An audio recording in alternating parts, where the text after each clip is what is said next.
আজকে সকালে টিফিনে সবাই ঠিক করলাম বাইরে থেকে খাবার এনেই খাবো। আর এখানের সবথেকে ফেমাস এটা দোকানটা, সেখানের ডালপুরি আর তরকারি নিয়ে চলে হয়েছে। সেটাই আমরা সবাই মিলে এখন টেবিলে বসে পড়েছি, জমিয়ে খাওয়া দাওয়া চলছে।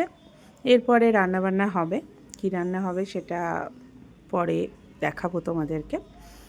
এরপর আমরা একটা রান্নাঘরে একটা দারুণ জিনিস দেখলাম, সেটা হলো গ্যাসের পাইপলাইনের মাধ্যমে গ্যাস। তো এখানে এই প্রজেক্টটা শুরু হয়ে গিয়েছে, যদিও আমার মাসির বাড়িতে এখনও পর্যন্ত তার কানেকশানে মানে চালু হয়নি, বাট কানেকশানটা দিয়ে গিয়েছে। তো দারুণ সিস্টেমটা খুবই সুন্দর। আমি বাড়িতে না থাকলে এই যে পাইপলাইনটা তৈরি আছে, এখান দিয়ে গ্যাস আসবে।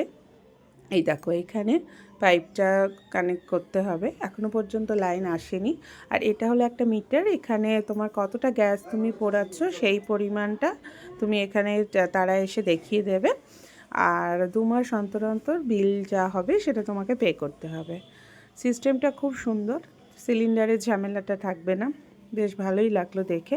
এটা আমাদের বহরমপুরে এখনও পর্যন্ত আমরা চোখে এখনও দেখিনি, আসতে অনেকটা হয়তো দেরি আছে। যাই হোক, এরপর দুপুরের রান্না কি হচ্ছে সেটা তোমাদের দেখ।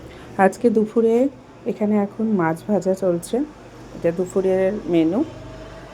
মাছের ঝোল হবে, ফুলকপি, আলু, বিনস, এটা নতুনত্ব রান্না। যাই হোক, আর এখানে সব সবজি কাটছে মা, পালং শাক সবজি দিয়ে বানানো হবে, আর সাথে মাছের ঝোল আর ভাত। একদম সিম্পল খাওয়া দাওয়া, কারণ রাতে আমাদেরকে বেরোতে হবে। আর হালকা খাবার করতে বলেছি, কারণ এরপর তো বাইরে খাওয়া দাওয়া করলে একটু তো মানে আমাদের প্রবলেম হবে ডায়েটে, তাই সে কারণে একদম বাড়িতে হালকা রান্না আজকে দুপুরে আমাদের চলবে। এই দেখো মাছের ঝোল রেডি, আর এরই সাথে ভাত আর পোস্তর বড়াও তৈরি হতে শুরু করেছে। রান্না কমপ্লিট হবে আর তারপরেই খাওয়া দাওয়া শুরু হয়ে যাবে দুপুরে। কেমন লাগলো তোমাদের ব্লগটা অবশ্যই জানিও। মা আর মাসি দুজনেই ভীষণ ব্যস্ত রান্নাঘরে। এরা ফটো তুলতে, এদের ভীষণ অ্যালার্জি, এরা ফটো তুলতে চায় না। যাই হোক, চুপচাপ আমি ভিডিওটা বানিয়ে নিয়েছিলাম আর কি। নেক্সট ব্লগে দেখা হচ্ছে, টাটা।